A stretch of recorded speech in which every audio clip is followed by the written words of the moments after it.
السلام علیکم، میرا نام ہے نازیہ اور آج میں ریئیکٹ کرنے والی ہوں مولانا عبدالحبیب اتاری کے بیان پر، جس کا ٹاپک ہے بسم اللہ کی فضیلت اور برکت۔ تو چلیے گا اس ویڈیو اسٹارٹ کرتے ہیں اور ویڈیو میں اینڈ تک ضرور بنے رہیے گا۔ آج ایک ایسی فضیلت درود پاک کی سننی ہے جس کو جب سنتے ہیں طبیعت میں بڑی خوشی داخل ہوتی ہے۔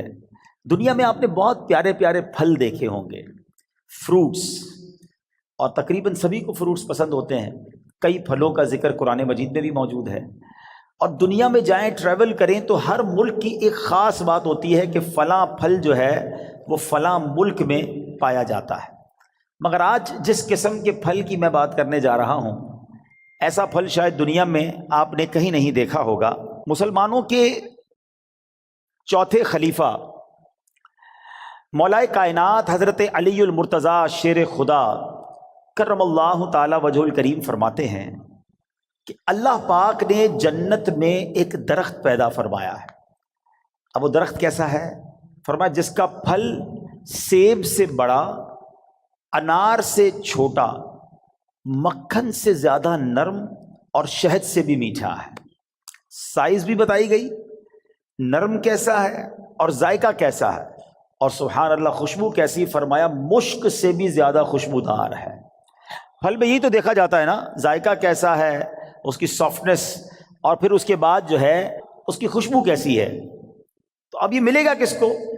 لیکن فرماتے ہیں درخت ایسا ہے کہ اس کی شاخیں تر موتیوں کی ہیں، تنے سونے کے ہیں، اور پتے زبرجد کے ہیں۔ ہائے ہائے، یہ درخت بھی دیکھنے والا، پھل بھی دیکھنے والا، منہ میں پانی آ رہا ہے۔ اب ملے گا کس کو؟ سنو، مولا علی شیر خدا کرم اللہ تعالی وجہ الکریم فرماتے ہیں اس درخت کا پھل وہی کھا سکے گا جو نبی پاک صلی اللہ تعالی علیہ وسلم پر کثرت سے درود پاک پڑھنے والا ہوگا۔ ہائے ہائے ہائے، سبحان اللہ سبحان اللہ، یہ ہے درود پاک۔ وہ تو نہایت سستا سودا بیچ رہے ہیں جنت کا، وہ تو نہایت سستا سودا بیچ رہے ہیں جنت کا، ہم مفلس کیا مول چکائیں اپنا ہاتھ ہی خالی ہے۔ اللہ اکبر، درود پاک تو جنت میں لے جانے والا وظیفہ ہے۔ بلکہ میں ایک بات کہوں کہ ذرا ایک بار کبھی اکیلے میں بیٹھ کر اگر آپ سے میں سوال کروں کہ آپ کیا چاہتے ہیں، آپ کی ڈیزائرز کیا ہیں، آپ کی خواہشیں کیا ہیں، نوٹ کریں۔ دنیا میں کیا چاہیے؟ ایک مسلمان کی حیثیت سے مرتے وقت آپ کیا چاہتے ہیں؟ اچھا، قبر میں کیا چاہتے ہیں؟ اور جب محشر کے دن اٹھیں تو وہاں آپ کیا چاہتے ہیں؟ ایک بار لکھ لیں اس کو۔ اب میں آپ کو کئی حدیثوں کا نچوڑ پیش کرنے جا رہا ہوں، بہت ساری حدیثیں ہیں، اس کا عطر پیش کر رہا ہوں، اور غور سے سنتے جائیے، اور ہو سکے تو ہر جملے کے بعد سبحان اللہ کہتے جائیے، طبیعت ہری بھری ہو جائے گی۔ اگر آپ چاہتے ہیں کہ آپ کے کاروبار میں رزق میں برکت ہو جائے تو درود پاک پڑھیے۔ آپ چاہتے ہیں آپ کی بیماری دور ہو جائے، آپ درود پاک پڑھیے۔ آپ چاہتے ہیں آپ کی ٹینشن دور ہو جائے، آپ درود پاک پڑھیے۔ آپ چاہتے ہیں آپ کی عزت میں اضافہ ہو جائے، آپ درود پاک پڑھیے۔ اور سنیں، آپ چاہتے ہیں مرتے وقت کلمہ نصیب ہو اور نبی پاک کا دیدار ہو جائے، آپ درود پاک پڑھیے۔ آپ چاہتے قبر میں نبی پاک کا جلوہ نصیب ہو جائے، آپ درود پاک پڑھیے۔ سنیے، محشر کے دن نبی پاک کے پرچم تلے اٹھنا چاہتے ہیں تو درود پاک پڑھیے۔ آقا کے پیچھے پیچھے جنت میں جانا چاہتے ہیں تو درود پاک پڑھیے۔ اور سنو سنو، نبی پاک کا دیدار کرنا چاہتے ہیں تو درود پاک پڑھیے۔ مدینے جانا چاہتے ہیں اور بار بار جانا چاہتے ہیں تب بھی درود پاک پڑھیے۔ اب مجھے بتاؤ، کچھ رہ گیا ہے؟ ہوں کوئی چیز باقی رہ گئی ہے جو دنیا میں چاہیے تھی، مرتے وقت چاہیے تھی، مرنے کے بعد چاہیے تھی؟ کاروبار بھی اچھا ہو جائے، رزق میں برکت ہو جائے، ٹینشنیں دور ہو جائیں، ذلیل نہ ہوں، عزتیں بڑھ جائیں، کلمہ مل جائے، میں نبی پاک کا دیدار ہو، جب تک زندہ رہوں مدینے جاتا رہوں، اور خواب میں آقا کی زیارت بھی ہو جائے، پھر نبی پاک جنت میں ساتھ لے جائیں، پھر بچتا کیا ہے؟ کمال یہ ہے کہ ہر وہ خواہش جو میری ہے، اور میں نے اپنی طرف سے باتیں نہیں کی، ماشاءاللہ جو علماء بیٹھے ہیں، مبلغین بیٹھے ہیں، ان کو یاد آ رہا ہوگا کہ ہر جملے کے پیچھے کوئی نہ کوئی فضیلت حدیثوں میں اور روایتوں میں موجود ہے، کہ یہ سب چیز نبی پاک نے بتائی ہوئی ہے کہ یہ کرتے جاؤ، درود پڑھتے جاؤ، تمہیں یہ بھی ملے گا، تمہیں یہ بھی ملے گا، تمہیں یہ بھی ملے گا۔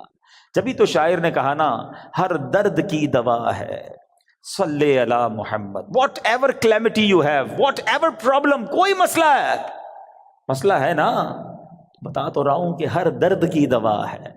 صلی علی محمد. تعویذ ہر بلا ہے. صلی علی محمد صلی اللہ علیہ وسلم. یعنی ہوا یہ, اس کا نچوڑ یہ نتیجہ یہ نکلا کہ اگر ہم درود پاک پڑھنے والے بن جائیں اور کثرت سے پڑھنے والے بن جائیں تو پھر مشکل نہیں رہنی ہے انشاءاللہ. تو آئیے میں بھی نیت کروں اور آپ بھی نیت کریں. بعض اوقات آپ دکان پہ بیٹھے ہوتے ہیں, کاروبار پہ بیٹھے ہوتے ہیں, کوئی کام نہیں ہوتا. ہمارا پرابلم ہم یہ ہو گیا ہے, جب کوئی کام نہیں ہے تو ہمارے ہاتھ پہ موبائل آ جاتا ہے, اور وہ موبائل اتنا بیزی کر دیتا ہے کہ پتہ ہی نہیں چلتا کہ آدھا گھنٹہ نکل گیا, گھنٹہ نکل گیا, 2 گھنٹے نکل گئے. اللہ کرے یہ مائنڈ سیٹ بن جائے کہ یہ وقت بہت قیمتی ہے. اگر فارغ بیٹھا ہوں دکان پہ تو میری تسبیح بار آنی چاہیے, موبائل کی جگہ تسبیح بار آنی چاہیے کہ چلو یار 313 بار درود پاک پڑھ لیتا ہوں, 100 بار کلمہ پاک پڑھ لیتا ہوں. اچھا موبائل اٹھانا ہی ہے تو یار کوئی کام نہیں تو 10 منٹ میں 12 منٹ میں سورہ یاسین نہ پڑھ, ایک سورہ یاسین پڑھوں گا 10 قرآن کا ثواب مل جائے گا. اب سوچیں, کاروباری ہو نا تو بنو نا کاروباری کہ تھوڑی دیر میں کیا کیا کما سکتا ہوں, کتنی فضیلتیں کما سکتا ہوں. تو اللہ کرے اپنے وقت کا صحیح استعمال کرنے والے ہم بن جائیں اور میری اور آپ کی زبان ذکر و درود سے تر رہنے لگے. اچھا اس کا بینیفٹ یہ بھی ہوگا, آخرت میں تو اجر ملے گا, اللہ کی رحمت سے کاروبار پر بھی برکتیں نازل ہونا شروع ہو جائیں گی. واقعہ ہے ایک شرابی کا, اور اس شرابی کی زندگی میں ایک ایسا ٹرننگ پوائنٹ آیا جس نے اس کی زندگی کو بدل کر رکھ دیا اور کہاں پہنچا دیا. بہت امیزنگ سٹوری ہے. ماجرا یہ تھا کہ وہ شرابی شراب کے نشے میں دھت کہیں جا رہا تھا. راستے میں ایک کاغذ پر نظر پڑی. ماشاءاللہ یہاں قرآن پڑھنے والے, پڑھانے والے, اپنی دکانوں پر بھی ماشاءاللہ مدرسہ لگانے والے موجود ہیں. تو آج قرآن پاک کی صرف ایک آیت کی فضیلت کی میں نے بات کرنی ہے. پورے قرآن کی شان تو نرالی ہے, ایک آیت میں کیا کچھ ہے اس سے اندازہ ہوگا کہ پھر رب کے کلام میں کتنی عظمتیں ہیں. تو وہ جو شراب کے نشے میں دھت جا رہے تھے, انہوں نے دیکھا کہ ایک کاغذ کا ٹکڑا پڑا ہے اور اس پر بسم اللہ الرحمن الرحیم لکھا ہوا ہے. اب اس کو خیال آیا کہ میرے رب کا نام زمین پر, ادب کا خیال آیا, عزت کا خیال آیا کہ یہ نہیں ہونا چاہیے. حالانکہ وہ غلط کام کر رہے تھے, شراب میں تھے, مگر عطر خریدا, اس کاغذ کے ٹکڑے کو صاف کیا, اسے عطر لگایا اور بلند جگہ پر رکھا. اس کے بعد وہ اپنے کام میں مگن ہو گئے. اسی رات ایک بزرگ کو خواب میں زیارت ہوئی کہ جاؤ میرے اس بندے کو جا کر کہو کہ تم نے میرے نام کو پاک اور صاف جگہ پر رکھا, بلند جگہ پر رکھا, ہم تمہارے نام کو بھی بلند کریں گے. اب بزرگ اس بندے کو جانتے تھے, وہ تو شرابی ہے, شرابی کے لیے یہ پیغام کیسے ہو سکتا ہے؟ تو کہتے لگتا ہے خواب میں کوئی غلط فہمی ہوئی, دوبارہ سو گئے. دوبارہ سوئے تو پھر دوسری بار یہی پیغام, پھر سوچا نہیں اس بندے کے لیے پیغام نہیں ہو سکتا, تیسری بار خواب میں یہی پیغام دیا گیا. اب وہ بزرگ تلاش کرنے نکلے کہ وہ کدھر ہے شراب پینے والا. ڈھونڈتے جب پتہ چلا اس وقت بھی وہ شراب کی محفل میں ہی بیٹھے ہوئے تھے. آواز دی کہ باہر آئیے. وہ تو شراب کے نشے میں مست, تو کسی کو بھیجا کہ جاؤ کہو تمہارے لیے پیغام آیا ہے. کہ میرے لیے کون پیغام لایا ہے؟ بہرحال پوچھو کس کا پیغام لائے ہو؟ جو بزرگ شراب خانے کے باہر کھڑے تھے نا, کہ اندر جا کر اسے بتا دو اللہ کا پیغام لایا. اب جب یہ سننا تھا تو جھرجھری سی آ گئی, کھڑے ہوئے باہر آئے, اور جب یہ بات بزرگ نے بتائی کہ مجھے تو نہیں پتا تم نے کیا کیا ہے, 3 بار خواب میں مجھے یہ کہا گیا کہ تمہیں بتا دوں, تم نے رب کے نام کو جو تعظیم کی ہے, بسم اللہ الرحمن الرحیم کو معطر کیا, اسے بلند جگہ پر رکھا ہے, مجھے یہ پیغام ملا ہے کہ تمہیں بھی تمہارے نام کو بلندی دی جائے گی, تمہیں عزت اور مرتبہ دیا جائے گا. جب یہ سنا کہ میں شراب کے نشے میں دھت اور میرا رب مجھ پہ اتنا مہربان, اس بندے نے توبہ کی, اللہ سے معافی مانگی اور عبادتوں میں لگ گئے. اے میرے پیارے اسلامی بھائیوں, یہ انقلاب جو شراب کے نشے میں دھت شخصیت کو اللہ کا ولی بنا گیا, یہ کون تھے؟ یہ کوئی اور نہیں, حضرت بشر حافی رحمۃ اللہ تعالی علیہ تھے. یہ زمانے کے ولی بنے. حافی کہتے ہیں ننگے پیر رہنے والے کو. آپ معرفت الہی اور اللہ کی یاد میں اتنے گم رہنے لگے کہ آپ چپل ہی نہیں پہنتے تھے. اور کتابوں میں لکھا کہ جب تک حضرت بشر حافی اس شہر میں رہے کوئی بھی چوپایا جو ہے نا راستے میں گندگی نہیں کرتا تھا، اس ادب کے ساتھ کہ کہیں بشر حافی کے پیر گندے نہ ہو جائیں۔ اور کتابوں میں آتا ہے کہ ایک بار کسی نے دیکھا کہ چوپائے نے گندگی کر دی ہے تو اس کے مالک نے سمجھ لیا کہ ہو نہ ہو بشر حافی کا انتقال ہو گیا ہے، اور جب معلوم کیا گیا تو ایسا ہی تھا کہ جب وہ زمانے سے وہ دنیا سے چلے گئے پھر چوپایوں نے راستے کے اندر گندگی کرنا شروع کی۔ یعنی جو اللہ کا ادب کرتا ہے، اللہ کے نام کی تعظیم کرتا ہے، اللہ کی مخلوق جو ہے وہ اس کی تعظیم کرنے لگ جاتی ہے۔ سبحان اللہ۔ تو اے میرے پیارے اسلامی بھائیوں، ادب جو ہے نا وہ بڑی کمال کی شے ہے۔ داتا حضور کی کشف المحجوب پڑھیں تو اس شاندار انداز سے آپ ادب کا درس دیتے ہیں۔ اور یاد رکھیے اسلام میں ادب کا جو ہے نا بہت زیادہ درس ہے۔ آپ سنیے گا، کشف المحجوب شریف کا ایک باب ہے جس کا نام ہے کشف حجاب، یعنی آداب کا بیان۔ اس باب میں داتا گنج بخش علی حجویری رحمۃ اللہ تعالی علیہ نے بنیادی طور پر 3 چیزیں ذکر فرمائی۔ نمبر 1 ادب کسے کہتے ہیں، نمبر 2 ادب کی قسمیں کتنی ہیں، اس کی کیٹیگریز کیا کیا ہیں، اور نمبر 3 مختلف آداب زندگی اس میں بیان کیے گئے۔ اور سبحان اللہ، داتا گنج بخش جو ہے ادب کی اہمیت بیان کرتے ہوئے فرماتے ہیں کہ ہر شخص کے لیے اس کے مقام کے مطابق علیحدہ آداب ہیں۔ مروت، سنت اور عزت کی حفاظت ادب ہی کے ذریعے ہوتی ہے۔ اور پھر آپ نے قرآن پاک کی آیت جو ہمیں درس دیتی ہے آپ نے وہاں پر تحریر فرمائی۔ سبحان اللہ، اللہ قرآن میں کیا فرماتا ہے، یا ایھا الذین آمنوا قوا انفسکم واہلیکم نارا وقودھا الناس والحجارہ۔ اللہ قرآن میں فرماتا ہے اے ایمان والو اپنی جانوں اور اپنے گھر والوں کو اس آگ سے بچاؤ جس کے ایندھن آدمی اور پتھر ہیں۔ اب بچانے کا طریقہ کیا ہے؟ صحابی رسول سلطان المفسرین حضرت عبداللہ ابن عباس رضی اللہ تعالیٰ عنہ اس آیت کریمہ کی تفسیر میں فرماتے ہیں ای فقہوہم وادبوہم، یعنی اے ایمان والو تم پر لازم ہے کہ خود کو بھی اور اپنے اہل خانہ یعنی اپنی فیملی کو بھی جہنم کی آگ سے بچاؤ۔ مگر یہ ہوگا کیسے؟ تم کس طرح خود کو اور اہل خانہ کو آگ سے بچا سکتے ہو؟ اس کا طریقہ یہ ہے فقہوہم، خود بھی علم دین سیکھو، دین کی علم حاصل کرو، اپنی فیملی کو اپنے بچوں کو بھی دین کی سمجھ عطا کرو۔ ادبوہم، خود بھی ادب یعنی مینر سیکھو اور اپنی فیملی کو اپنے بچوں کو بھی آداب سکھاؤ، اور یہ ہے طریقہ جہنم کی آگ سے بچنے کا۔ تو پتہ چلا کہ ادب کا کتنا بڑا مقام ہے۔ مسلمانوں کی پیاری امی جان حضرت عائشہ صدیقہ طیبہ طاہرہ رضی اللہ تعالی عنہا سے روایت ہے، اللہ پاک کے آخری نبی مکی بدنی رسول ہاشمی صلی اللہ تعالی علیہ وسلم نے فرمایا بچے کا اپنے باپ پر حق ہے کہ وہ اس کا اچھا نام رکھے اور اچھے آداب سکھائے۔ بادب بانصیب، ہمیشہ یاد رکھیں، بادب بانصیب اور بے ادب بد نصیب۔ اور مفسرین کرام سبحان اللہ ہماری تربیت فرماتے ہیں کہ اللہ پاک نے حضرت موسیٰ علیہ السلام جب کوہ طور پر آئے تھے، حاضر ہوئے تھے، تو کیا فرمایا؟ اللہ نے قرآن میں حضرت موسیٰ سے کیا فرمایا؟ بے شک میں تیرا رب ہوں تو اپنے جوتے اتار ڈال، بے شک تو پاک جنگل طوا میں ہے۔ اس کی تفسیر میں مفسرین نے لکھا کہ اللہ پاک نے جو حضرت موسیٰ علیہ السلام کو جوتے اتارنے کا حکم دیا، اس کی وجہ یہ تھی کہ بادشاہوں کے دربار میں جوتے اتار کر حاضر ہونا یہ ادب کا انداز ہے، اور خدا تو احکم الحاکمین ہے۔ تو حضرت موسیٰ اللہ کی بارگاہ میں وادی طوا میں جا رہے ہیں، لہٰذا حکم ہوا کہ اے موسیٰ اپنے رب کریم اور اس بابرکت وادی کے ادب میں نالین شریف اتار دیجئے۔ تو پتہ چلا ادب کا درس اللہ کریم کی طرف سے قرآن پاک میں جا بجا موجود ہے۔ اور سنیے حضرت جلال بصری رحمۃ اللہ تعالی علیہ فرماتے ہیں ایمان کا تقاضا یہ ہے کہ بندہ شریعت پر عمل کرے، لہٰذا جو شریعت نہیں جانتا وہ کامل ایمان والا نہیں، اور شریعت ادب سکھاتی ہے، تو جو ادب نہیں جانتا اس کا ایمان کامل نہیں۔ سیدی اعلیٰ حضرت امام عشق و محبت کیا فرماتے ہیں؟ لا دین لمن لا ادب لا۔ اعلیٰ حضرت کہتے ہیں اس کا دین ہی نہیں ہے جس میں ادب نہیں ہے۔ تو یاد رکھیے با ادب با نصیب، بے ادب بد نصیب۔ اچھا پھر پرابلم یہ ہے ادب جو ہے نا وہ صحبت سے بھی آتا ہے۔ با ادب لوگوں کے ساتھ آپ بیٹھیں آپ کو ان کو بزرگوں میں ادب کرنا نظر آئے گا، اولیاء کی ادب کی بات کریں گے، جب صحابہ اور اہل بیت کی بات کریں گے تو زبان سے بڑے ادب والے الفاظ نکلیں گے۔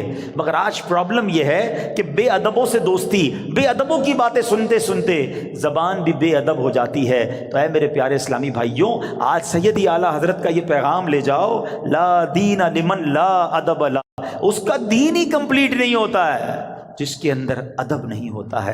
اور یہی درس داتا حضور داتا گنج بخش علی حجویری رحمۃ اللہ تعالی علیہ کا ہے۔ ہم سب نے یہ نیت کرنی ہے کہ ہمیں صحبت بھی اختیار کرنی ہے، ماحول بھی اختیار کرنا ہے، دوستی بھی کرنی ہے تو ادب والوں کے ساتھ کرنی ہے، عشق والوں کے ساتھ کرنی ہے، جو اولیاء کا ادب کریں، جو صحابہ کا ادب کریں، جو اہل بیت کا ادب کریں، جو انبیاء کا ادب کریں، اور جو ہمارے آقا جناب رسول اللہ صلی اللہ تعالیٰ علیہ وسلم کا دل و جان سے ادب کریں۔ تو بہرحال اس ایک واقعے میں جہاں ادب کا درس ملا، حضرت بشر حافی کو مقام کیسے مل گیا؟ بظاہر کون سی نماز تھی، کون سا سجدہ تھا، کون سا صدقہ تھا، ادب نے زمانے کا ولی بنا دیا۔ اور بے ادبی جو ہے نا وہ بندے کو تخت سے تختے پر لے آتی ہے، سب برباد ہو جاتا ہے۔ ابلیس شیطان عبادت گزار تھا نا، معلم الملکوت تھا، فرشتوں کا استاد تھا، جنت کا خزانچی تھا، بے ادبی کی نا، حضرت آدم علیہ الصلوۃ والسلام کو سجدہ نہیں کیا، بلکہ بڑے جس کو کہنا کہ تکبرانہ انداز میں کہا کہ میں کیوں سجدہ کروں، انا خیر من، اے اللہ میں اس سے بہتر ہوں، خلقتنی من نار وخلقتہ من طین، تو نے مجھے نار سے آگ سے بنایا، ان کو مٹی سے بنایا ہے۔ بے ادبی، ایک بے ادبی نے عزازیل کو، فرشتوں کے استاد کو ابلیس بنا دیا، مردود قرار دے دیا گیا۔ آج میں اور آپ سوچیں کہ اگر ہماری زبان میں ادب نہیں ہے، ہمارے انداز میں ادب نہیں ہے تو ہم کہیں مارے نہ جائیں۔ اور ادب کی تعلیم ہمیں اپنے بچوں کو دینی ہے، اپنی فیملی کو دینی ہے۔ تو ایک پہلا درس آج کے بیان سے ادب کا لے کے جانا ہے۔ اور سبحان اللہ، اے اہل سنت والوں تمہیں مبارک ہو، تمہیں کمال کا مسلک اور کمال کی کہتے ہیں نا منہج ملا ہے، خوبصورت راستہ ملا ہے، دین کا کیا خوبصورت حصہ ملا ہے کہ جب بھی آپ عاشقان اہل بیت سے، اہل سنت والوں سے ملتے ہیں نا، سبحان اللہ، وہ صحابہ سے بھی پیار کرتے نظر آئیں گے، وہ اہل بیت سے بھی پیار کرتے نظر آئیں گے، وہ اولیاء سے بھی محبت کی بات کریں گے۔ کچھ لوگ کسی کے پاس جاؤ صحابہ کی بات کرتے ہیں، اہل بیت کی بات نہیں کرتے، کچھ اہل بیت کی بات کریں تو صحابہ کی بات نہیں کرتے۔ اہل سنت والوں تمہارا بیڑا پار ہے، اور کیوں نہ ان ہستیوں سے ہم پیار کریں، کیونکہ یہ راستہ تو نبی پاک نے ہمیں دکھایا ہے۔ سبحان اللہ، میرے آقا نبی پاک علیہ الصلوۃ والسلام اپنے صحابہ کے بارے میں کیا فرماتے ہیں؟ فرماتے اصحابی کن نجوم فبأیہم اقتدیتم اہتدیتم، میرے صحابہ ستاروں کی مانند ہیں، لائک اسٹارز، کسی کی بھی پیروی کر لو تم ہدایت پا جاؤ گے۔ صحابہ کو ستارے کہا، اور سبحان اللہ اپنی آل کو کیا فرمایا؟ ایک حدیث کا مضمون ہے، میرے آقا فرماتے میری آل میری امت کے لیے کشتی نوح کی مانند ہے، جو اس میں سوار ہو گیا اس کا بیڑا پار لگ جائے گا۔ تو یہ تو دونوں ہمارے لیے ضروری ہے نا، ہماری دونوں آنکھیں ہیں، صحابہ بھی دل و جان سے ہمیں پیار ہے، اہل بیت پہ جان قربان ہے۔ تو سبحان اللہ، بریلی کے تاجدار امام عشق و محبت نے اہل سنت کا یہ عقیدہ کس شان سے اور کس پیارے انداز میں بیان کیا، اور ان دونوں حدیثوں کا عطر عطا کر دیا۔ دیکھیں آج جو پڑھے لکھے لوگ بیٹھے ہیں، آج کل تو کمپاس وغیرہ آ گئے اور اس سے پانی کے جہاز راستہ ڈھونڈ لیتے ہیں، مگر ایک زمانہ ایسا تھا کہ کشتی چلانے والے ستاروں سے راستہ ڈھونڈتے تھے۔ تو دو چیزیں چاہیے ہوتی تھیں سفر کمپلیٹ کرنے کے لیے، اچھی کشتی اور ستارے۔ سبحان اللہ، اب دیکھو بریلی کے تاجدار کیا کہتے ہیں، فرماتے ہیں اہل سنت کا ہے بیڑا پار، اصحاب حضور نجم ہے اور ناؤ ہے عطرت رسول اللہ کی۔ نجم کہتے ہیں ستاروں کو، ہمارے تو ستارے صحابہ ہیں اور ہماری کشتی اہل بیت ہیں، تو پھر بیڑے نے پار ہی لگنا ہے نا انشاءاللہ۔ تو سبحان اللہ، ہر صحابی نبی، تو ادب، سب کا ادب، اولیاء کا ادب، بلکہ اولیاء کا، صحابہ کا، اہل بیت کا تو اپنی جگہ کرنا ہی کرنا ہے۔ ہمیں نارمل مسلمانوں سے بھی ادب سے بات کرنی ہے، ہمیں کیوں کسی کو ذلیل کرنا ہے، کیوں کسی سے لڑائی کرنی ہے، کیوں کسی کو طنز کرنا ہے۔ ایک بات یاد رکھیے گا، اللہ کریم نے اپنے اولیاء کو اپنے بندوں میں چھپا کر رکھا ہے. ہمیں نہیں پتا کون اللہ کا ولی. ہو سکتا ہے یہاں کوئی رب کے ایک نہیں ایک سے زیادہ ولی بیٹھے ہو. اچھا علماء یہ بھی بتاتے ہیں کہ اس بندے کو بھی نہیں پتا ہوتا کہ وہ ولایت کی منزل پہ پہنچ چکا ہے. اللہ جسے چاہے اپنا ولی بنا لے. تو اب ہم اللہ کے کسی ولی سے لڑ رہے ہیں, اس کو ڈانٹ رہے ہیں, اس کو جھڑک رہے ہیں, اس کو ذلیل کر رہے ہیں کیونکہ میرا ملازم ہے, کیونکہ وہ غریب ہے اس لیے نہیں. اگر وہ رب کا ولی ہے, ویسے تو عام مومن کو بھی تنگ نہیں کر سکتے, لیکن ولایت کی بات دیکھیں. جتنا چھوٹا سا میرا مطالعہ ہے, علماء بھی بیٹھے ہیں, اب تک جو میں نے پڑھا ہے 2 ہی باتوں میں میں نے یہ پڑھا ہے کہ جہاں اللہ سے جنگ کرنے کی بات کی گئی ہے, اور یہ کتنی خطرناک بات ہے. نمبر 1, سود کا کام کرنے والا. اے میرے تاجران بھائیوں, کبھی بھی سود نہ لینا نہ دینا, سود کا کاروبار مت کرنا, اس کے قریب مت جانا, کیونکہ اس کے بارے میں نبی پاک نے جو فرمایا, حدیث پاک کا مضمون ہے, وہ ایسا ہے جیسا اس نے رب سے جنگ کیا. اللہ سے جنگ, یار اللہ سے جنگ کر کے کوئی جیت سکتا ہے؟ برباد ہی ہوگا نا, تباہ و برباد ہو جائے گا. ہم نے سود کا کام کرنے والوں کو اینڈ آف دا ڈے برباد ہوتے ہی دیکھا ہے. اور جو دوسری روایت نظروں سے گزری ہے نا, فرمایا جس نے اللہ کے ولی سے دشمنی کی وہ ایسا ہے جیسے اس نے رب سے جنگ کا اعلان کر دیا, یا اللہ اس سے اعلان جنگ فرماتا ہے. اب سوچ لو, اگر کسی ولی سے ہی دشمنی ہو گئی, اللہ کے کسی بندے سے دشمنی لے کے بیٹھے ہیں, لڑائی کر رہے ہیں, تنگ کر رہے ہیں, اور کیا پتا وہ اللہ کی بارگاہ میں کیا مرتبہ رکھتا. ادب, پیار, محبت, درگزر. کوئی غریب بھی ہے تو ہمیں نہیں پتا اللہ کی بارگاہ میں اس کا کیا مرتبہ ہے. بلکہ احادیث میں تو یہ مضمون نبی پاک نے سمجھے صراحت کر دی اور ڈیفائن کر دیا, کہ جس کا مضمون یہ کہ کچھ لوگ ایسے ہوتے ہیں جن کے بال بکھرے ہوتے ہیں, پرا گندا بال, میلے کچیلے کپڑے, محفل میں کوئی انہیں بلاتا نہیں ہے, نہ آئے تو کوئی نوٹس بھی نہیں کرتا, مگر اللہ کی بارگاہ میں ان کا یہ مرتبہ ہوتا ہے کہ اگر وہ قسم اٹھا لیں تو رب وہ قسم پوری فرما دیتا ہے. اب سوچیں, ایسے تو بہت سارے لوگ ہمارے قریب بیٹھے ہوتے ہیں. اچھا بعض اوقات قریب آتا تو بٹھاتا بھی کوئی نہیں انہیں. نہ کیا کرو ایسا. ہو سکتا ہے کہ میری مشکلیں, میری پریشانیاں, ہماری ڈیفیکلٹیز, ہمارا کاروبار نہ چلنا, گھر کی بیماریاں, اس کی وجہ یہ ہو کہ میں کسی اللہ کے ولی کو تنگ کر بیٹھا ہوں, بے ادبی کر بیٹھا ہوں. اپنی زبان میں نرمی لائے نا. کسی بڑے اس کو نا سمجھدار آدمی نے ایک بات کہی ہے کہ میٹھا کھانے سے شوگر ہوتی ہے, میٹھا بولنے سے شوگر نہیں ہوتی ہے. میٹھا بولنا شروع کر دو نا یار, میٹھا بولنا ہی چھوڑ دیا ہم نے. میٹھے بول اپنائیں, سب کے ساتھ پیار سے بات کریں. کچھ لوگوں کا انداز ہی بڑا روب والا ہوتا ہے, اور پھر کیا ہوتا ہے, کہتے ہیں نا زبان میں ہڈی ہوتی نہیں مگر کئی ہڈیاں توڑوا دیتی ہے. زبان میں تلوار نہیں مگر خون بہا دیتی ہے. کسی کی تلوار کا وار جو ہونا اس کا زخم بھر جاتا ہے, مگر زبان کا زخم نہیں بھرتا ہے. تو زبان کا اچھا استعمال, ادب.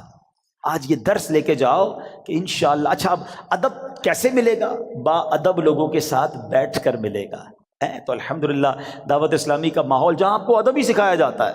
بچوں سے بھی شفقت کرنی ہے, بڑوں سے بھی پیار سے بات کرنی ہے, بزرگوں سے کیسے بات کرنی ہے, اولیاء, صحابہ, اہل بیت, ازواج مطہرات, امہات المومنین, ادبی کی بات آپ کو ملے گی. بے ادبی کا اسٹائل ہے ہی نہیں. تو یہاں رہو, انشاءاللہ با ادب بن جائیں گے. ہم اللہ سے دعا کرتے ہیں, نبی پاک کی بارگاہ میں التجا کرتے ہیں کہ حضور ہمیں اپنے با ادب غلاموں میں ہی شامل رکھیے گا. بڑا پیارا شعر ہے نا کلام کا, محفوظ شاہ رکھنا صدا بے ادبوں سے,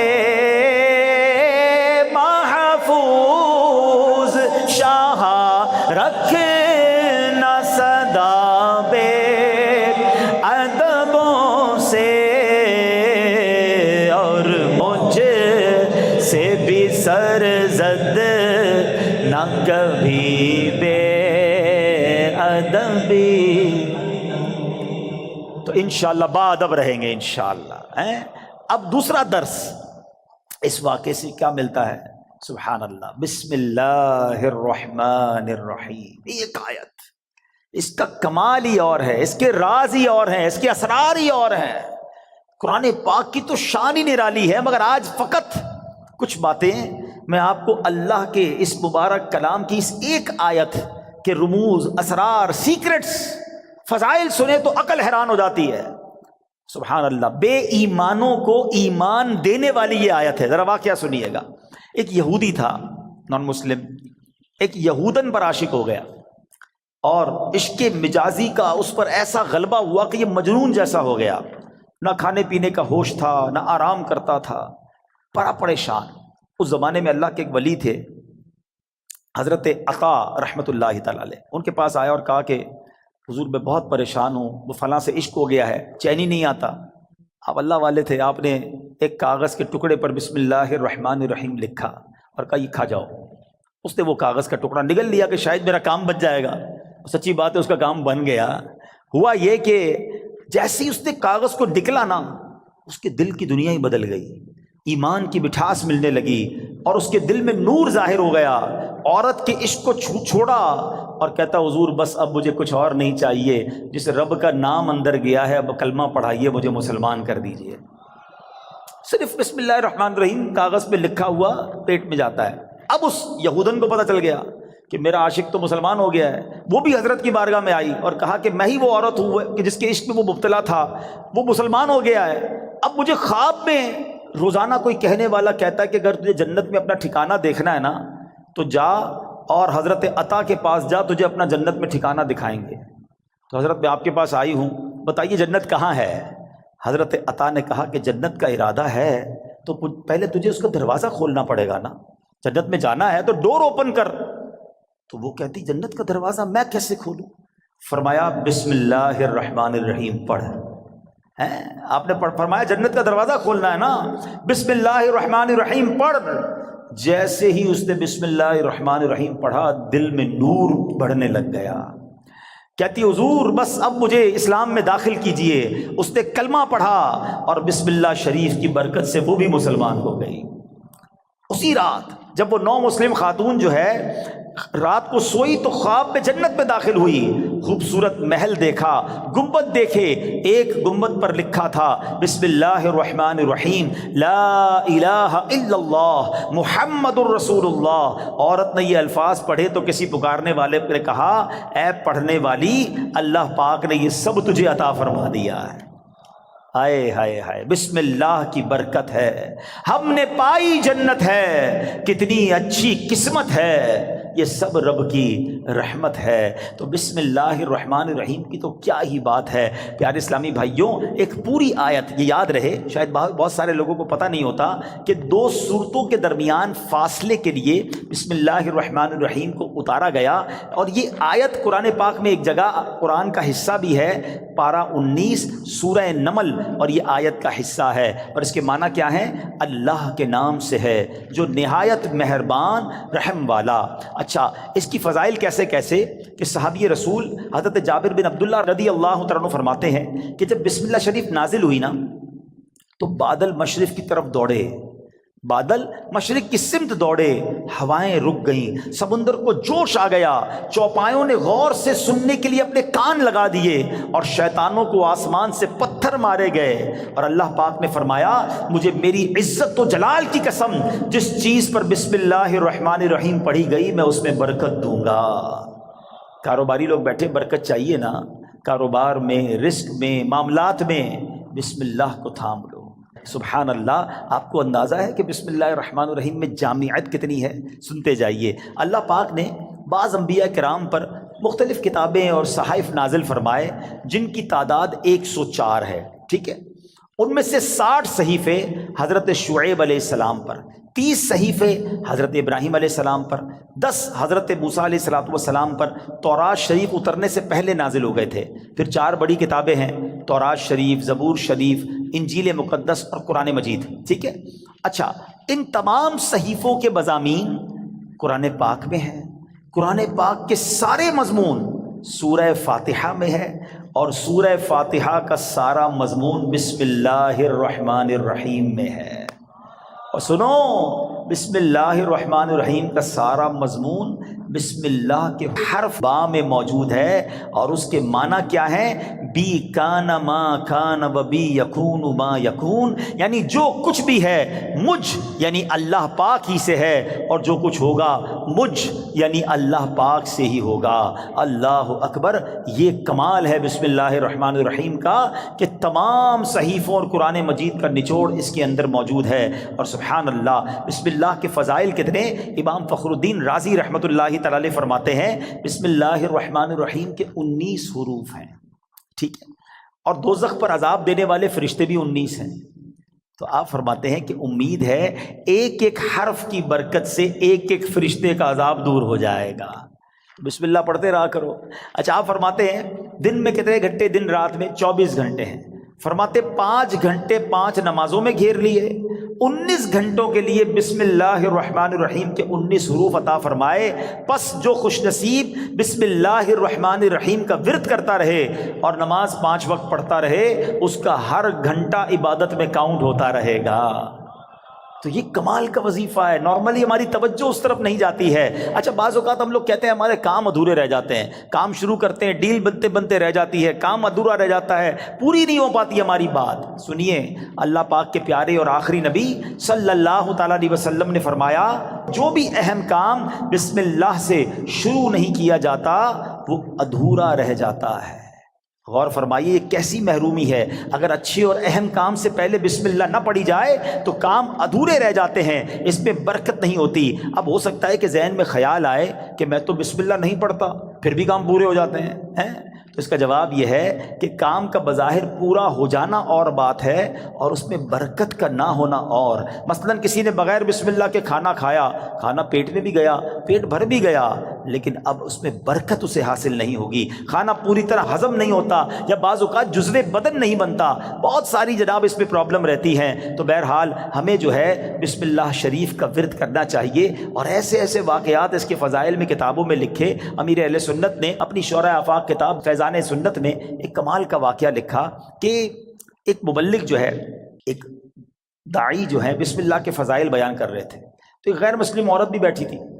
لڑکی نے سنا کہ بسم اللہ کی اتنی فضیلت ہے، تو اب اس نے جناب اسلام قبول کر لیا۔ اب اس کی زبان پر ہر وقت بسم اللہ رہتا تھا۔ تو اب جو اس کا والد تھا نا، غیر مسلم تھا، وہ بڑا غصے میں آیا، طرح طرح کی تکلیفیں دینے لگا کہ کسی طرح اپنی بیٹی کو جو ہے وہ تکلیف دے کر اسلام سے پھیر لے، اور اگر نہیں مانتی تو اب اس پر کوئی الزام لگائیں تاکہ یہ قتل کر دی جائے۔ تو لڑکی کا باپ جو ہے وہ بادشاہ کا وزیر تھا۔ ایک دن اس نے شاہی مہر والی انگوٹھی اپنی بیٹی کو رکھنے کے لیے دی۔ بیٹی نے انگوٹھی لی اور بسم اللہ الرحمن الرحیم کہہ کر انگوٹھی پہلے وصول کی، بسم اللہ الرحمن الرحیم پڑھ کر، اور اس کے بعد اس نے بسم اللہ الرحمن الرحیم پڑھ کر جیب میں ڈال دی۔ رات کو جب وہ سوئی تو والد نے انگوٹھی جیب سے نکالی اور دریا میں ڈال دی کہ اب صبح جب انگوٹھی نہیں ہوگی تو اس کو پکڑا دوں گا اور یہ ماری جائے گی۔ تو اب جیسے ہی وہ انگوٹھی دریا میں ڈالی، اللہ کا کرنا ایسا ہوا کسی مچھلی نے وہ انگوٹھی کو نگل لیا۔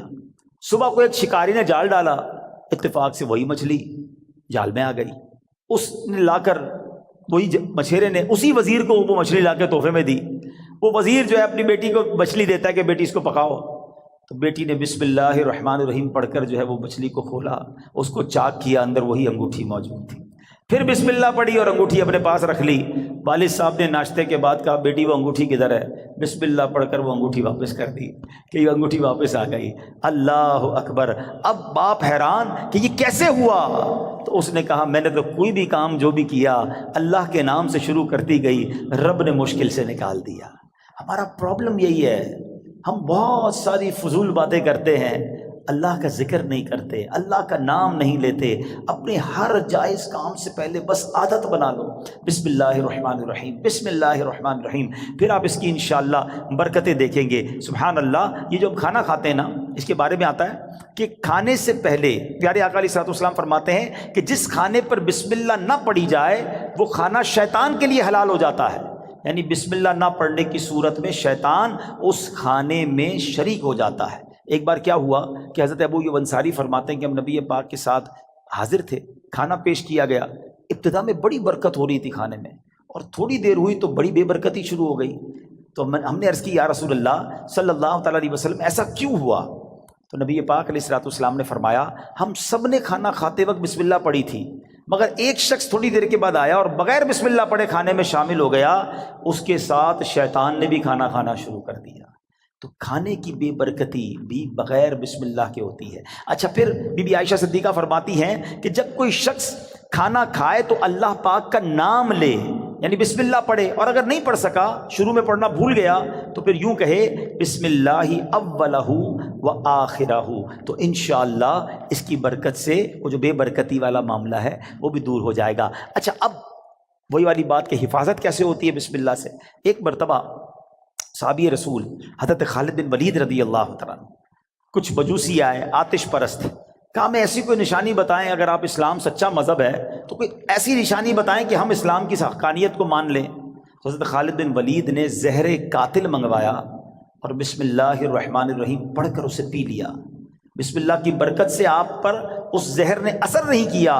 یہ منظر دیکھ کر وہ آگ کی پوجا کرنے والے پکار اٹھے کہ سبحان اللہ، دین اسلام حق ہے، اللہ اکبر۔ وہ یقین تھا نا، اللہ کے ولی صحابی رسول ہیں، بسم اللہ پڑھ کر زہر پی لیا کہ اللہ کے نام سے پی رہا ہوں تو رب حفاظت کرے گا۔ وہ توکل کا لیول تھا کہ زہر نے اثر نہیں کیا۔ تو اے میرے پیارے اسلامی بھائیوں، یہ شان ہے بسم اللہ کی۔ اچھا، صرف کھانے پینے سے پہلے نہیں، ہر کام سے پہلے بسم اللہ پڑھیں۔ اب آپ وضو کر رہے ہیں نا، دیکھیں کتنے ثواب ملٹی پلائی ہو جاتا ہے۔ حضرت ابو ہریرہ رضی اللہ تعالیٰ عنہ راوی ہیں، اور نبی پاک صلی اللہ تعالیٰ علیہ وسلم نے فرمایا، اے ابو ہریرہ، جب تم وضو کرو تو بسم اللہ والحمدللہ پڑھ لیا کرو۔ جب تک تمہارا وضو باقی رہے گا اس وقت تک فرشتے تمہارے نامہ اعمال میں نیکیاں لکھتے رہیں گے۔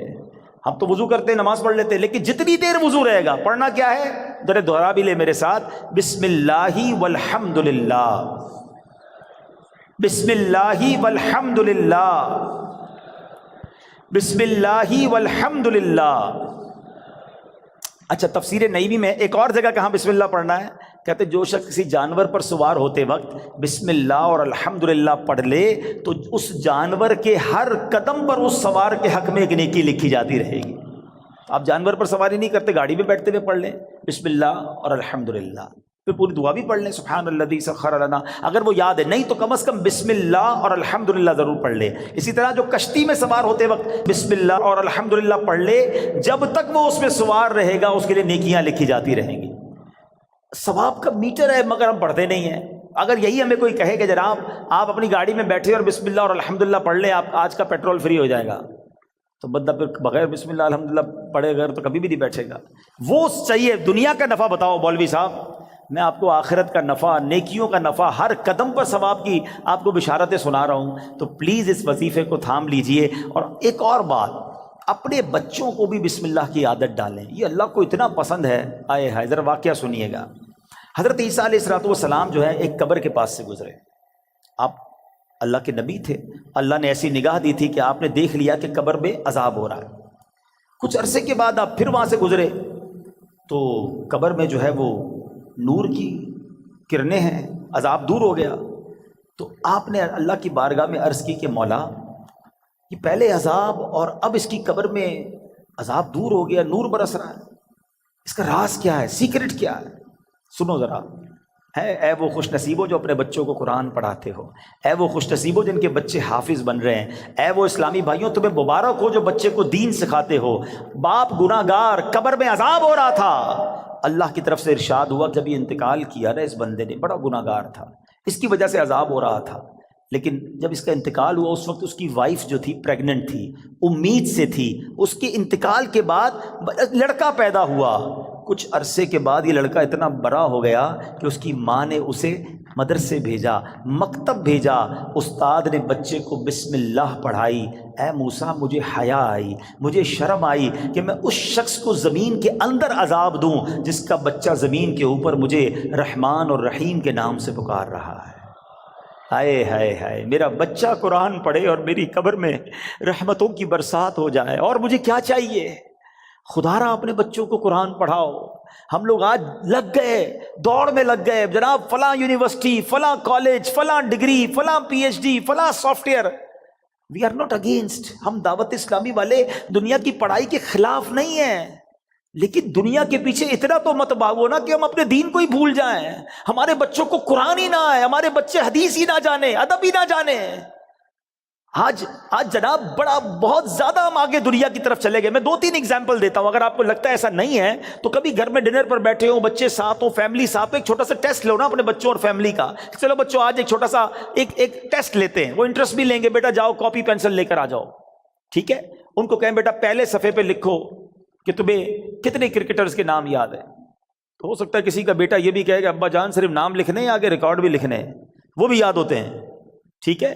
اچھا بیٹا اگلے صفحے پہ لکھو کہ مزید کتنے اداکاروں کے نام یاد ہیں. معاذ اللہ, تو شاید 2-3 صفحے بھر دیے جائیں گے. گلوکاروں کے نام, سیاستدانوں کے نام, 4-5 صفحے بھر گئے ہوں گے. اب پوچھنا بتاؤ کتنے نبیوں کے نام یاد ہیں, کتنے صحابہ کے نام اگلے صفحے پہ لکھو. اس کے اگلے صفحے پہ بیٹا لکھو کتنے ولیوں کے نام یاد ہیں. یہ چھوٹا سا ٹیسٹ آپ کو بتا دے گا ہم کدھر جا رہے ہیں, ہمارے بچے کدھر جا رہے ہیں. ایک بات یاد رکھنا, میرا بیٹا میرے مرنے کے بعد گوگل, یاہو, فیس بک, واٹس ایپ, ٹویٹر, انسٹاگرام کھول کر ایصال ثواب نہیں کرے گا. اگر اسے قرآن پڑھنا آتا ہوگا تو وہ مجھے ایصال ثواب کرے گا. اپنے بچے کو قرآن سکھائیے, قرآن کی تعلیم دیجیے. اور پھر سبحان اللہ, کچھ لوگ کیا کرتے ہیں, اپنے بچوں کو دین سے دور کرتے ہیں, اور تھوڑے دنوں بعد جب بچہ جوان ہوتا ہے تو سر پکڑ کے رو رہے ہوتے ہیں کہ بچہ میرا ادب نہیں کر رہا, بچہ جناب بڑا عجیب عجیب باتیں کرنے لگ گیا. ہمارے پاس آتے لوگ, ہم پتہ غلطی کرتے ہیں. واللہ آپ اپنے بچے کو دین کے حوالے کر دو, جب وہ دین پڑھے گا تو دین اس بچے کو آپ کے حوالے کر دے گا. قرآن کہے گا ماں باپ کا ادب کرو, انہیں اف نہ کہنا. نبی پاک کی حدیث پڑھے گا تو وہاں سکھایا جائے گا کہ محبت سے اپنے ماں باپ کو دیکھو گے تو جنت کا ثواب ہے. ارے وہ اونچی آواز میں آپ سے بات نہیں کرے گا کہ ماں باپ ناراض ہو گئے, تو نبی پاک نے فرمایا جس کے ماں باپ راضی اس سے اس کا رب راضی, جس سے ماں باپ ناراض اس سے اس کا رب ناراض. تو پتہ یہ چلا بچہ دیندار بن گیا تو انشاءاللہ میرا بھی با ادب بن جائے گا, بچہ میرا بھی فرما بردار بن جائے گا. اگر میں نے اپنے بچے کو دین سے دور کیا تو کبھی وہ میرے ہی آگے کھڑا ہو جائے گا. دنیا میں ایک دستور سا بن گیا ہے, سب کے لیے نہیں کہتا مگر میجورٹی ایسا دیکھا گیا کہ جب بچہ دنیا میں ترقی کرتا ہے نا تو ماں باپ کو ڈر لگتا ہے کہ کہیں بچے کو برا نہ لگ جائے. بڑا افسر ہے, بڑا جناب نام والا ہے, بڑی ڈگری والا ہے, سب کے لیے نہیں کہہ رہا ہے. ماں باپ ڈرتے ہوئے بات کرتے ہیں کہ جناب برا نہ لگ جائے. اور جب بچہ دین میں بڑا ہو جاتا ہے نا, عالم بن جائے, مفتی بن جائے, تو اب اس عالم اور اس مفتی کو ڈر لگتا ہے کہ کہیں میرے ماں باپ ناراض نہ ہو جائے. یہ فرق سمجھو. تو اپنے بچے کو قرآن پڑھائیے, دین سکھائیے. یہ بچہ آپ کا نیک بن گیا نا, خدا نہ خواستہ اگر میرے گناہوں کی سبب اگر کوئی گڑبڑ قبر میں ہو بھی گئی نا تو نیک اولاد کی دعا, نیک اولاد کا عمل جو ہے وہ انشاءاللہ مغفرت کا ذریعہ بن جائے گا. تو اپنی اولاد کو اپنے لیے ہمیں صدقہ جاریہ بنانا ہے. سبحان اللہ. مولا علی شیر خدا نے ایک بڑا پیارا وظیفہ دیا, اور شاید اب جو میں وظیفہ بتانے جا رہا ہوں جتنے لوگ یہاں موجود ہیں سب کو اس وظیفے کی ضرورت ہے. مولا علی شیر خدا کرم اللہ تعالی وجہ الکریم سے بیسیکلی تو یہ روایت ہے, وظیفہ تو نبی پاک علیہ الصلوۃ والسلام نے عطا فرمایا. آقا فرماتے اے علی میں تمہیں ایسے کلمات نہ بتا دوں جنہیں تم مصیبت کے وقت پڑھ لو. عرض کیا حضور ضرور. ارشاد فرمائے میری جان آپ پر قربان, تمام اچھائیاں ہم نے آپ ہی سے تو سیکھی ہیں. پیارے آقا علیہ الصلوۃ والسلام نے فرمایا جب تم کسی مشکل میں پھنس جاؤ اس طرح پڑھو, بسم اللہ الرحمن الرحیم ولا حول ولا قوت الا باللہ العلی العظیم. پس اللہ پاک اس کی برکت سے جن بلاؤں کو چاہے گا دور فرما دے گا. اچھا اس وظیفے کو میں نے بھی کئی بار ٹرائی کیا ہے. میں نے الحمدللہ پہلے امیر اہل سنت کو دیکھا. مثال کے طور پہ آپ کہیں پھنس گئے, آپ کا ٹریفک میں گاڑی پھنس گئی ہے, گاڑی خراب ہو گئی ہے, فلائٹ کا ٹائم ہو گیا ہے, ٹرین کا ٹائم ہو گیا ہے, اور آپ کو لگتا ہے اب نہیں پہنچ سکیں گے, یا کسی بھی مشکل میں آپ پھنس گئے ہیں, آپ بسم اللہ الرحمن الرحیم ولا حول ولا قوت الا باللہ العلی العظیم. پھر آپ دیکھیں مشکلیں کیسے آسان ہوتی ہے. اب مثال کے طور پہ کوئی چیز گم ہو جائے, قرضہ آ جائے, کاروبار میں کوئی نقصان ہونے لگے, کوئی چیز میں گڑبڑ ہو جائے, کسی بھی پریشانی میں ہیں, آپ یہ وظیفہ یاد کر لو. ذرا مل کے دوہرا لو, بسم اللہ الرحمن الرحیم ولا حول ولا قوت الا باللہ العلی العظیم. تو یہ بڑے کمال کا وظیفہ ہے. ہاں اچھا, اب بیماری کے بہت ساری بیماریوں کا علاج ہے. آخری بیان کے اینڈ میں ایک دو باتیں تاکہ تعویذ وظیفہ بھی مل جائے, آپ کو فائدہ رہے گا. ایک شخص کو بخار آ گیا تو حضرت شیخ فقی ولی عمر بن سعید رحمۃ اللہ تعالی کی ان کی عیادت کے لیے آئے. جاتے ہوئے ایک تعویذ عنایت فرمایا کہ آپ کھول کر مت دیکھنا. ان کے جانے کے بعد اس نے تعویذ پہنا تو بخار فوراً چلا گیا. اس سے رہا نہیں گیا، اسے تعویذ کھولا کہ ایسا کیا لکھا کہ یوں بخار چلا گیا، تو اس میں بسم اللہ الرحمن الرحیم لکھا تھا۔ دل میں وسوسہ آیا تو یہ تو کوئی بھی لکھ سکتا ہے، ابھی عقیدت میں کمی آئی تو فوراً بخار بڑھنا شروع ہو گیا۔ ٹیسٹ کرتے نا لوگ، اللہ والوں کا بھی ٹیسٹ کرتے ہیں، ایسے بھی لوگ ہیں۔ ابھی اس نے سوچنا شروع کیا تو بخار بڑھ گیا، پھر حضرت کی بارگاہ میں دوڑا گیا کہ حضور معاف کر دیں، میں نے تو جو ہے وہ تعویذ کھول دیا تھا، تو آپ تو اللہ والے تھے، آپ نے دوبارہ تعویذ لکھ کر دیا۔ اس کے ہاتھ جیسے ہی اس کو باندھا تو پھر اس کا بخار چلا گیا۔ اب کی بار دیکھنے سے منع کیا، مگر ڈر کے مارے کھول کر نہ دیکھا۔ بالآخر سال کے بعد کبھی جا کے کھول کر دیکھا تو اس میں بسم اللہ الرحمن الرحیم ہی لکھا ہوا تھا۔ تو سبحان اللہ، اس کی خوب برکتیں ہیں۔ اور بتایا گیا کسی کی نکسیر پھٹ جائے نا، بعض اوقات خون نکل رہا ہوتا ہے، تو پیشانی سے بسم اللہ الرحمن الرحیم لکھنا شروع کرے اور ناک کی نوک تک، یعنی یہاں سے لکھنا شروع کرے اور یہاں تک ختم کرے، تو انشاءاللہ عز و جل اس کی جو ہے وہ خون آنا جو ہے وہ بند ہو جائے گا۔ بہرحال بہت سارے وظائف ہیں، ایک اور وظیفہ آخر میں لے لیں۔ جو شخص، بہت سارے ایسے لوگ ہوں گے جو کاروباری مشکل کا، آج کل مہنگائی بھی بہت ہے، گزارا بھی نہیں ہو رہا، تو غور سے وظیفہ لے جائیں، کل سے کرنا شروع کر دیں کہ جو شخص طلوع آفتاب کے وقت سورج کی طرف رخ کر کے بسم اللہ الرحمن الرحیم 300 بار اور درود شریف 300 بار پڑھے، اللہ تعالیٰ اس کو ایسی جگہ سے رزق عطا فرمائے گا جہاں اس کا گمان بھی نہیں ہوگا۔ اور روزانہ پڑھنے سے انشاءاللہ عز و جل 1 سال کے اندر امیر و کبیر ہو جائے گا۔ وظیفہ پھر ریپیٹ کر دیتا ہوں، غور سے سن لیں۔ پہلے فجر کی نماز ادا کرنی ہے، اس کے بعد جب فجر کا وقت ختم ہونے لگے تو سورج طلوع ہوتا ہے، جو سورج طلوع ہونے کا وقت ہے اس وقت آپ نے سورج کی طرف رخ کر کے ہاتھ میں تسبیح لینی ہے، 300 بار بسم اللہ الرحمن الرحیم، 300 بار درود پاک انشاءاللہ پڑھیں، اور پھر دیکھیں انشاءاللہ اللہ پاک رزق میں کیسی برکت دیتا ہے۔ تو بہرحال آج کے اس مختصر سے بیان میں ہم نے 2 باتیں سیکھیں، با ادب رہنا ہے، با ادب لوگوں کی صحبت اپنانی ہے، اور اللہ کے نام کا ذکر کرتے رہنا ہے۔ بسم اللہ الرحمن الرحیم ہر کام، نیک اور جائز کام شروع کرنے سے پہلے پڑھنا ہے، پھر دیکھیں اس کی کیسی برکتیں ملتی ہیں۔ اب سوچو بسم اللہ الرحمن الرحیم میں اتنی برکت ہے تو پورے قرآن کا کیا عالم ہوگا۔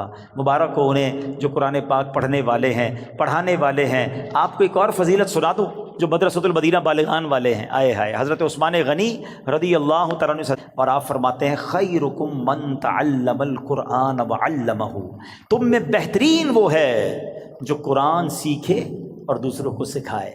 اے پڑھانے والوں تمہیں بھی مبارک ہو، اور اے پڑھنے والوں تمہیں بھی مبارک ہو جو بہترین لوگوں میں سے ہیں۔ اللہ عمل کی توفیق عطا فرمائے۔